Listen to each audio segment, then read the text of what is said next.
ជំរាបសួរពុកម៉ែបងប្អូនទាំងអស់គ្នាថ្ងៃនេះយើងជួបគ្នាជាថ្មីជាមួយនឹងសម្លម្ជូរប្រលិតលាយជាមួយនឹងផ្កាស្នោតិចតិចយើងស្លបែបជាលក្ខណៈម្ជូរស្រែចាផ្កាស្នោនេះគឺជាផ្កាស្នោដែលដុះលើគោកគឺមានស្លឹកធំធំហើយរសជាតិក៏ឆ្ងាញ់ចាបើនិយាយទៅគឺឆ្ងាញ់ជាងរសជាតិដែលផ្កាស្នោតូចចាដែលដុះក្នុងទឹកចាអញ្ចឹងឥឡូវនេះចាជាបឋមគឺនាងខ្ញុំប្រើគ្រឿងផ្សំរបស់យើងមានដូចជារំដេងមានដូចជាស្លឹកគ្រៃហើយនិងខ្ទឹមសចានាងខ្ញុំអត់បានប្រើស្លឹកក្រូចទេលើកលែងតែយើងធ្វើជាសម្លម្ជូរព្រៃចាដំស្លឹកគ្រៃហើយយើងដាក់ចូលថ្ងៃនេះនាងខ្ញុំប្រើជាមួយនឹងម្ជូរអំពិលខ្ចីចាយើងដាក់អំពិលខ្ចីបើសិនជាស្ទើជូរអីនាងខ្ញុំសម្រាប់នាងខ្ញុំគឺនាងខ្ញុំថែមមួយនឹងអំពិលទុំចាឥឡូវចាប់ដើមធ្វើហើយចាវិធីធ្វើតាមផ្ទះនីមួយៗគឺមានសភាពខុសគ្នារសជាតិក៏ឆ្ងាញ់មួយបែបម្នាក់ផងដែរចានាងខ្ញុំមានប្រហុកចាចំនួន1វែកតូចចានាងខ្ញុំដាក់ជាមួយនឹងទឹកក្តៅពេលដែលកូរហើយរៀងពុះគឺនាងខ្ញុំចាប់ដើមស្រង់អំពិលទុកជាមុនចាដកវាចេញសិនហើយចាំដាក់ប្រហុកដែលបានជ្រុំទុកមុនហ្នឹងគឺចូលចាប៉ុន្តែអំពិលរបស់យើងគឺយើងត្រូវដាក់ទឹកក្តៅថែមដើម្បីឲ្យវាកាន់តែរលួយចាឥឡូវនេះនាងខ្ញុំចាក់ចូលជាមួយនឹងប្រហុកចាប្រហុកនេះគឺជាប្រភេទប្រហុកឆ្អឹងហើយនឹង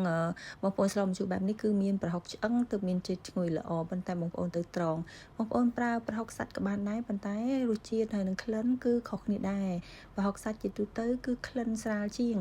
អញ្ចឹងដូចនាងខ្ញុំបានដាក់អញ្ចឹងគឺនាងខ្ញុំប្រើម្សៅស៊ុបមាន់ចំនួន2ស្លាបព្រាបន្តិចចា2ស្លាបព្រាកាហ្វេចាស្លាបព្រានេះមិនមែនស្លាបព្រាកាហ្វេទេទិញចាហួយតូចៗមកហ្នឹងគឺគេមានស្លាបព្រានឹងមកអញ្ចឹងណាបងប្អូនអញ្ចឹងនាងខ្ញុំប្រើស្លាបព្រានឹងយកមកវាល់ចាអញ្ចឹងនាងខ្ញុំថែមជាមួយនឹងទឹកត្រីមួយកូនវែកចាមួយកូនវែកដែលយើងដួសក្នុងឆ្នាំងដួសហូបហ្នឹងណាបងប្អូនចា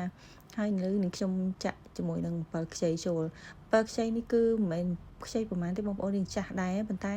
វាអត់សូវជូរចាអញ្ចឹងក៏នាងខ្ញុំសម្រេចថាថែមជាមួយនឹងអំពិលទុំតែម្ដង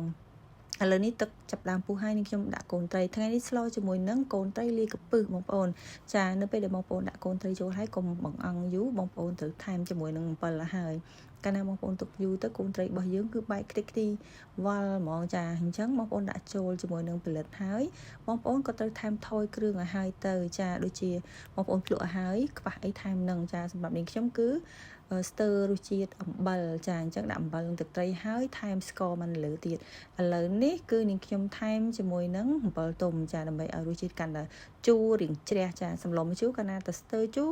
លែងឆ្ងាញ់ហើយចាអញ្ចឹងសម្រាប់ផ្ទះបងប្អូនអាចថាមិនចូលចិត្តជូរប៉ុន្តែផ្ទះនាងខ្ញុំបើសិនជាសម្លម្ជូរត្រូវតែមាន color ជាម្ជូរតែម្ដងគឺត្រូវតែជូរចាបងប្អូនមួយចំនួនអាចថារៀងជូរប៉ុន្តែ